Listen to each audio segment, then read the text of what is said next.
Hello, Africans. This is Dr. Lewis. Now, this is a health channel that is intended to bring you tips about health and health conditions. It is also intended to break down health in a language that all of you can understand, even if you've never stepped in a medical class. Again, we have an intention of bringing or bridging the gap between healthcare and the general public. So welcome to this channel, and subscribe and also share.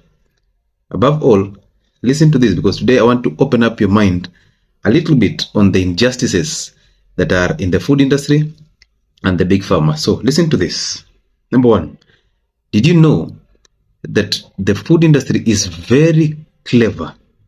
So they go ahead to sponsor different programs so that they can clear their name in the public. Number one, have you ever known that most sugar industries are the ones that will still sponsor dental health programs, both for children and adults, maybe older adults? So they will sell you sugar, you consume that sugar, and then they will sponsor dental health programs to just clear their name in public. Did you know that? That is a PR move. Number two, that the soda industry sponsors Olympic Games. Have you ever been keen to just see who are the sponsors of these games? So the soda industry sells you soda and then sponsors Olympic Games. And then when they come to defend themselves, what do they tell you? They will tell you that as long as you are exercising, you can take as much soda as you want. Be very clever. Number three, that seed oil industries sponsor World Cup. Also, like for example, in America, there's a seed oil industry that actually sponsors the American Heart Association. Is that coming as a surprise to you? So you can imagine what causes heart problems is seed oils. Direct link between seed oils and heart problems and atherosclerosis. And then they will come afterwards, after selling you all these products, then they will come and sponsor a heart association that makes guidelines for treatment of heart failure. And these are the guidelines that most of us will adapt. Think about that.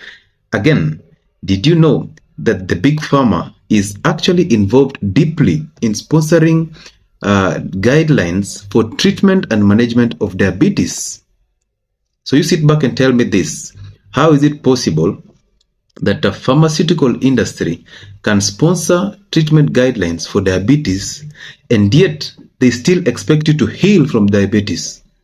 Are you now thinking the way I am, that the reason why we are always on drugs for diabetes, the insulins, the metformins, all this time, and nobody gets better, we actually get worse, because so much money has been pumped in research for diabetes and hypertension, so much resources, yet the only thing that comes out is a new drug.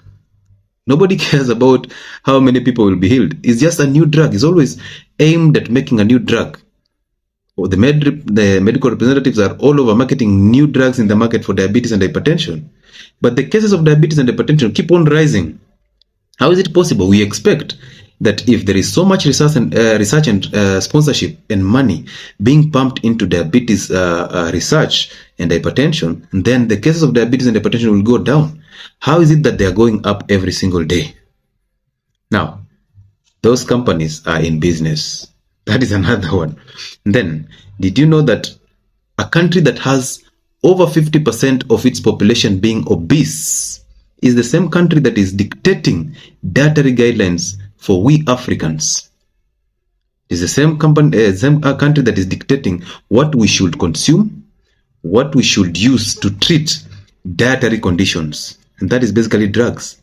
So that they have over 50% of their population is obese. They have diabetes in their countries. They have hypertension and chronic cancer, and then they want to dictate to you what you should eat to avoid the diseases that have actually defeated them to manage. How are they having the best interest of Africans in their hearts? They are not. Let dietary conditions be treated through diets, not drugs. So if you're thinking like I'm thinking, just look at it this way. There is a group of diabetes drugs, actually two groups, that literally cause pancreatitis. So you take drugs for diabetes, then end up having a failing pancreas. And the pancreas is the one that is supposed to give you insulin. And then guess what? The same companies will come up with insulin therapy. They will tell you now you have low insulin. Here is insulin, an external one. Buy it, inject yourself for a lifetime because your pancreas have failed. Yet their drugs are the ones that caused a failing pancreas. Who is fooling who? Now, once you start opening your mind this way, once you start opening that third eye and stop demonizing African doctors just because they are black, you start to understand things in a deeper way.